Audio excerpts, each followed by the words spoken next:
Muling sumiklab ang debate tungkol sa kapangyarihan ng International Criminal Court o ICC laban sa mga Pilipino.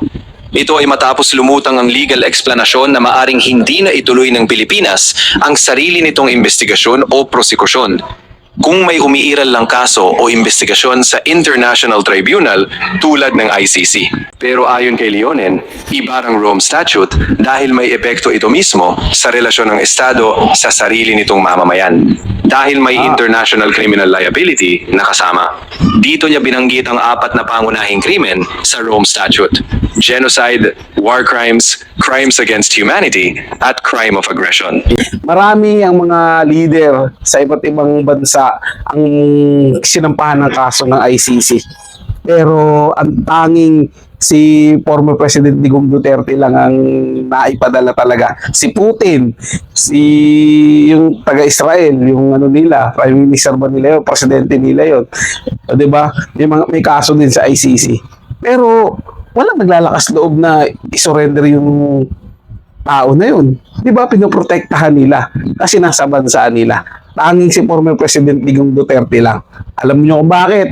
Isa lang. Kasi nakipagtulungan yung pamahalaan natin para madala doon si former President Digong Duterte sa daig, sa ICC.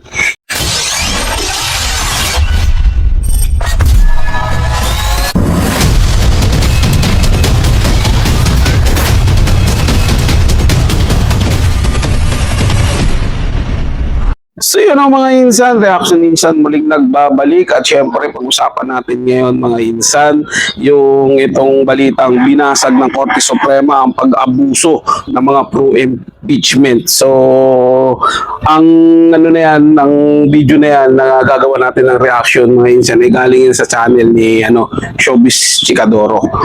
Bisitahin lang yung channel niya mga insan. So isang magaling din yan na taga-balita o taga-reaction na tawag sa kanya, content creator, mga ganon. Di ko alam mga insan pasensya na medyo mahina tayo sa ganyan. Ganyan pa man, kung hindi pa kayo nakapag-subscribe dito sa ating channel, sana po mag-subscribe po kayo. Libre lang naman mag-subscribe mga insan, kaya ano pa ang hinihintay nyo? Subscribe na para dumami tayo ng dumami dito. At syempre, kung ano man yung suggestion nyo at masasabi nyo, i-komento dyan sa ating comment section para mapag-usapan natin yan. At syempre, pupusuhan ko yan mga insan. So, dapat lang talaga, para sa akin dapat lang makialam na ang Korte Suprema patungkol dyan sa impeachment na yan. Kaso nga lang mga insan, ang napapansin ko lang dito napakabilis nitong mga ilang kongresista na to about dyan sa impeachment ni VP Sara Duterte. Talagang focus talaga sila dyan Focus lang sila sa goal.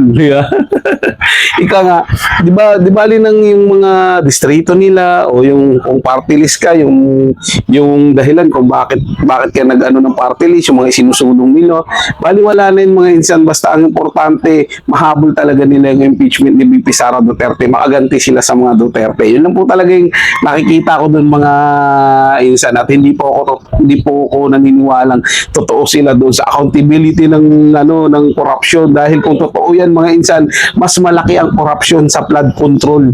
Bilyon yun, trillion pa nga, pero hindi sila nakapokus doon. Bagkus nakapokus lang sila sa isang pangalan. So napakaganda nito dahil tinalakay nila yung SALN, di ba? Mas gusto kong makita ngayon mga insan yung sinusulong naman ni Congressman Eli San Fernando na lahat ng SALN, lahat ng mga bank records nitong mga kongresista na to, lahat ng mga politiko ay i-open din nila kagaya nung gusto nilang gawin kay VP Sara Duterte. Di ba? Para patas mga insan. Saludo talaga ako doon kay Kong Eli ng Kamanggagawa Party List. Tama lang po. Yun po dapat nilang gawin nila mga insan. At syempre medyo nakakalungkot lang din minsan mga insan kasi kahit Korte Suprema na yung nag-uutos at nagsasabi, binabaliwala rin po yan ng mga ilang kongresista. Yung feeling bang kahit hindi sila abogado, nag-aabugaduhan sila, mga insan. Yung mga iba na mga abogado na kahit na alam na nila yung toong batas, talagang pilit nilang binabali dahil lang sa kagustuhan nila. Dahil lang, meron lang talaga silang gustong habulin Hindi natin alam kung ano yung intention nila mga insan. Pero para sa akin, isa lang naman talaga yun. Yung intention nila ngayon, bumante, bumawi sa mga Duterte dito kay BP Sara. Di ba? Wala na pong iba. Yun lang pong nakikita ko yan, mga insights. So, kayo kung ano yung napapansin nyo, di komento nyo sa ating comment section. So, ito, umpisa na natin itong mga insights. Usap-usapan ngayon ang isang probisyon ng Republic Act 9851 matapos muling sumiklab ang debate tungkol sa kapangyarihan ng International Criminal Court o ICC laban sa mga Pilipino. Ito ay matapos lumutang ang legal explanasyon na maaring hindi na ituloy ng Pilipinas ang sarili nitong investigasyon o prosekusyon kung may umiiral lang kaso o investigasyon sa International Tribunal tulad ng ICC.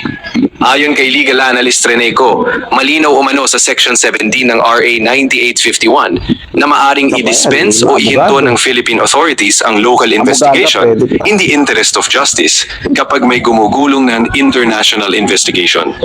Pero ayon sa kanya, may malaking kondisyon.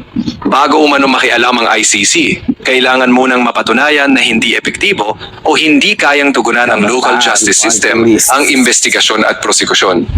Dito ngayon umiinit ang banggaan ng interpretasyon. Dahil para sa mga pro-ICC advocates, malinaw umano na may legal basis ang Pilipinas para makipag-cooperate sa ICC sa ilalim ng RA 9851. Isa na rito si lawyer Jesus Falsis. Sa kanyang mga post, diretsahan niyang sinabi, "There's always a silver lining. If Bato de la Rosa is no longer in the Senate, the government should conduct a manhunt to arrest him given the ICC warrant is now public and he is listed as at large. That's not cooperating with the ICC. Grabe talaga to. That's implementing RA 9851. Hindi doon nagtapos si Falsis. Binanatan din niya si Congressman Rodante Marcoleta matapos sabihin ito na wala ng jurisdiction ng ICC dahil umatras na ang Pilipinas sa Rome Statute. Ayon kay Falsis, naman yun. wrong. Hindi ba niya binasa ang Cayetano versus Pangilinan ng Supreme Court? At mas lalong naging matindi ang kanyang pahayag nang sabihin niya Miriam Defensor Santiago was the sponsor and author of RA 9851, the legal basis the BBM used to surrender Duterte. Small fish involved in EJK can be tried locally, but Pato and Bongo should be tried in The Hague. Pero habang lumalakas ang argumento ng mga pro-ICC groups, isang matinding eksena naman sa Supreme Court oral arguments ang muling naging sentro ng diskusyon. Dahil dito na nga pumasok ang sunod-sunod na bara ni Senior Associate Justice Marvic Leonen kay Attorney Romel Bagares. Isa ito sa pinakatensyonadong bahagi ng oral arguments tungkol sa Rome Statute withdrawal. Ang sentrong tanong ni Leonen, may batas ba talaga sa Pilipinas na tahasang kumikilala sa ICC bilang dagdag na tribunal laban sa mga Pilipino? Sa transcript ng oral arguments, isa-isang hinimay ni Leonen ang legal foundation ng Rome Statute at ng RA 9851. Ipinaliwanag niya na noon, ang treaties ay pangunahing may epekto lamang sa relasyon ng state to state. Pero ayon kay Leonen, iba ang Rome Statute dahil may epekto ito mismo sa relasyon ng Estado sa sarili nitong mamamayan. Dahil may international criminal liability na kasama. Dito niya binanggit ang apat na pangunahing krimen sa Rome Statute: genocide, war crimes, crimes against humanity, at crime of aggression. Inamin naman ni Bagares na nauna munang maipasa ang RA 9851 bago pa naratipikahan ng Senado ang Rome Statute. Pero dito na nagsimula ang matinding bakbakan. Ayon kay Leonen, oo, kinopya ng Kongreso ang core crimes mula sa Rome Statute. Pero hindi naman umano isinama sa batas ang institutional at procedural structure mismo ng ICC. Diretsahang tanong niya, is there an acceptance of the procedures under the Rome Statute? Sumagot si Bagares, yes, Your Honor, because the four crimes are there. Pero agad siyang pinutol ni Leonen. No procedures. The procedures are not laid down. Habang tumatagal ang interpellation, lalo pang sumikip ang depensa ni Bagares. Sunod-sunod na tinira ni Leonen ang kawalan umano sa RA 9851 ng mga terminong complementarity, gravity requirement, office of the prosecutor, pre-trial chamber, at maging ang mismong International Criminal Court. Paulit-ulit na tanong ni Leonen, show me. Does it say International Criminal Court? Does it accept another court? Sinubukan ni Bagares na sabihin na implicit umano sa batas ang acceptance sa ICC mechanisms dahil halos kopya raw ng Rome Statute ang RA 9851. Pero muling bumanat si Leonen. You're not answering my question. Where in that statute does it say that the president should bind ourselves to an additional layer? Muli ring iginiit ni Bagares na may implied recognition umano dahil sa ilang probisyon ng batas na tumutukoy sa interpretasyon gamit ang international law. Pero muling pinutol ni Leonen.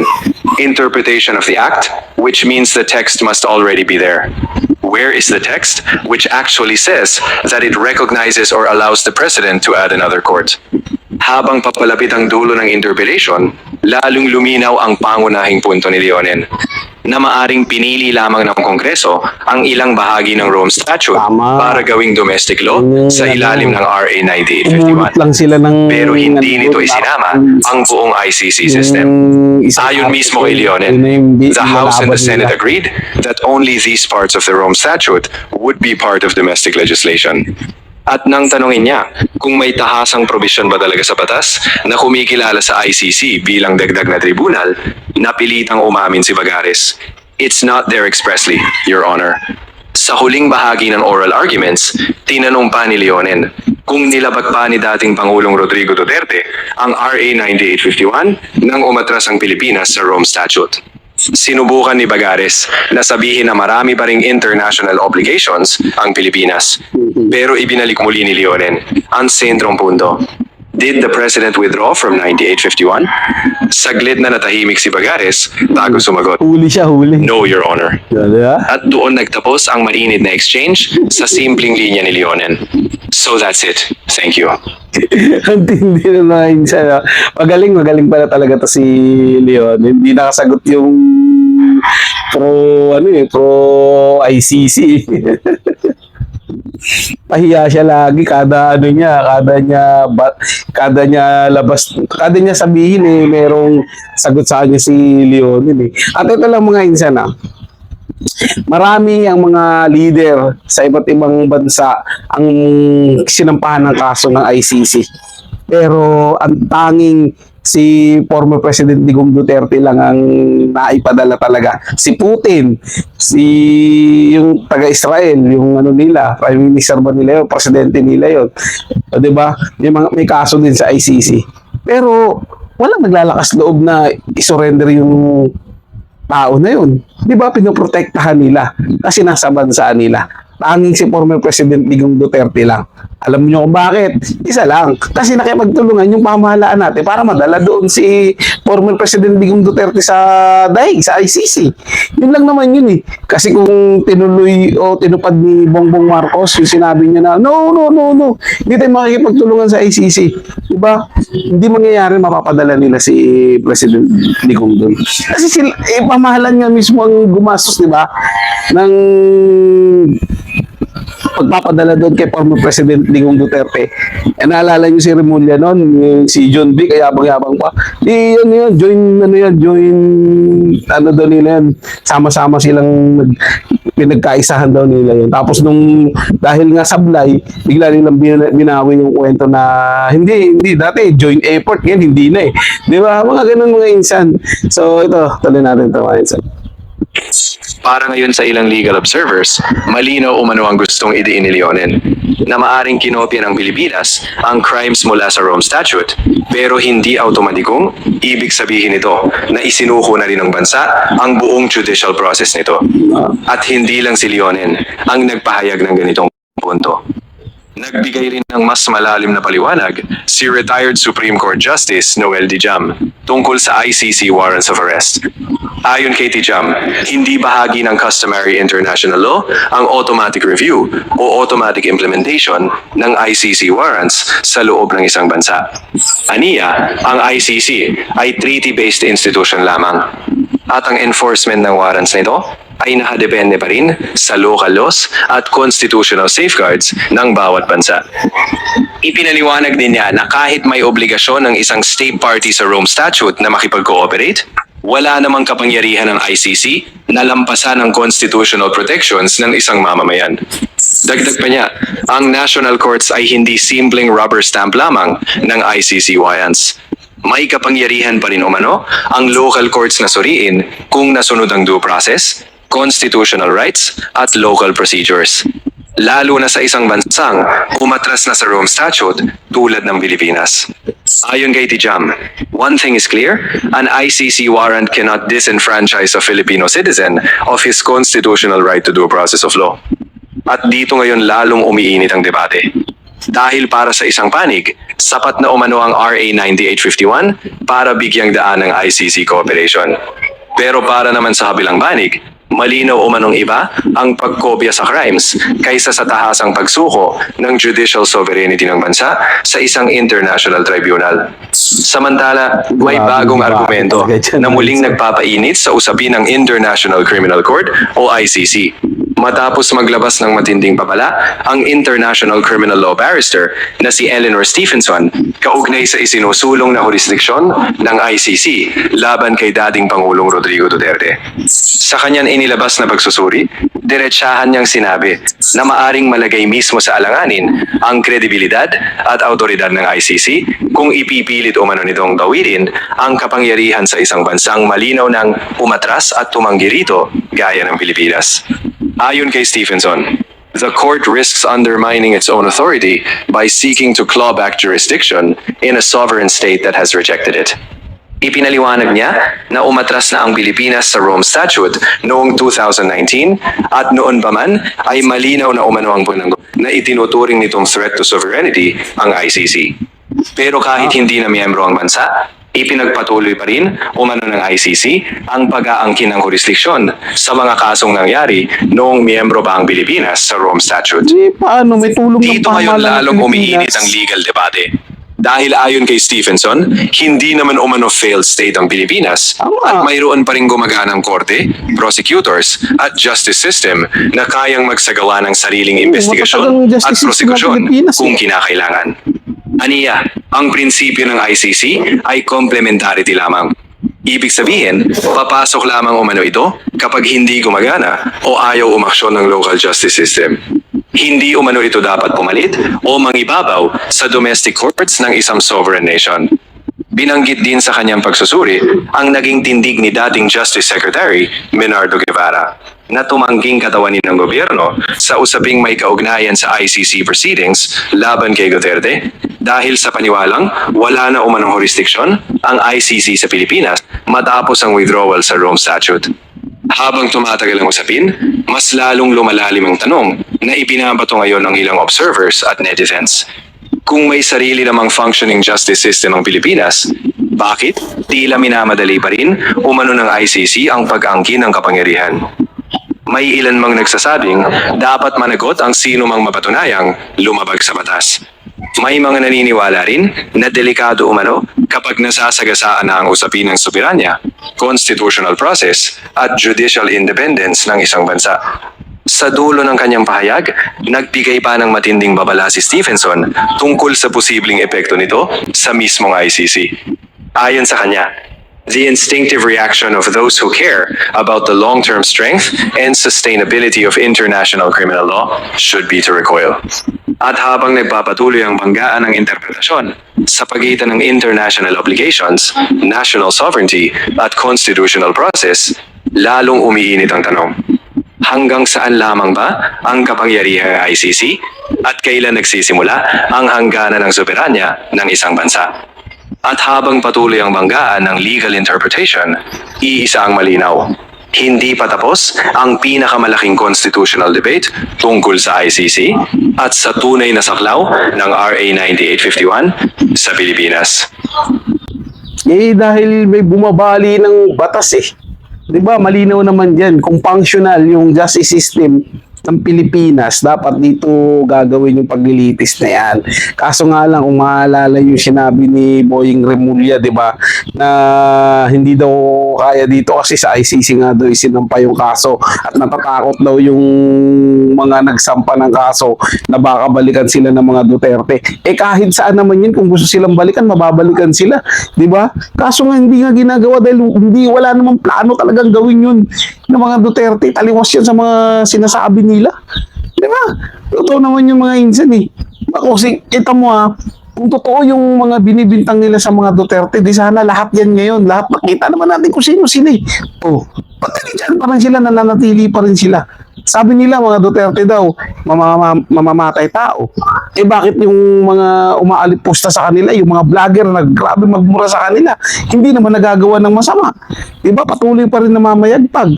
Diba? So, ibig sabihin, malinaw lang na paninira yung ginagawa nila. Hindi nga sila ginagantihan ng mga Duterte, hindi sila kinakasuhan. Alin, yung mga vlogger ba nga ng Duterte, mga kinasuhan, di ba? Ilang mga vlogger ng mga Duterte noon na pinatawag dyan sa Kongreso. Yung sa fake news nila. Tapos makikita natin kung sino talaga yung fake news.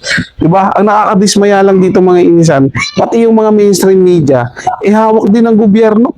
Hindi nila binabalita yung magandang nangyayari kapag mga involved sa mga Duterte.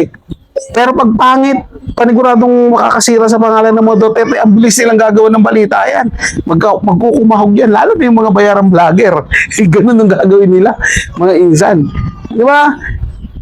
Naniniwala talaga ako, dun pa rin ako sa paniniwala ako, mga insan, na yung lahat na itong ginawa nila patungkol sa mga Duterte dahil lang yan sa gusto nilang gumante. Diba? At kaya sila nagtutulong-tulong dyan dahil pagka meron na namang isang Duterte na nakakabalik sa pwesto, na nakaupo sa pinakamataas na pamumuno ng ating bansa, malalagot at malalagot sila. Kaya nga ang kampanya nila na kapag daw si VP Sara ang mamuno, panigurado daw malulugmok ang ating bansa dahil gaganti lang daw ito. Hindi yan paganti, mga insan. Ang tinatawag dyan, papanagutin yung mga taong sumira dito sa ating bansa. At malinaw yung mensahe ni VP Sara Duterte, hindi niya gagawin ng gumanti. Magpo-focus siya sa pamamahala sa mga proyekto para sa mga Pilipino. Ang vice presidente niya pag nakalusot, yun ang gaganti at magpapapanagutin yung mga pinag-aagawa nila dito sa ating bansa. So yun lang mga insan, sana nagustuhan nyo yung ating talakayan sa araw na to. At syempre huwag nyo kalimutan na mag-subscribe dito sa ating channel. Ingat po kayo palagi. Paalam po.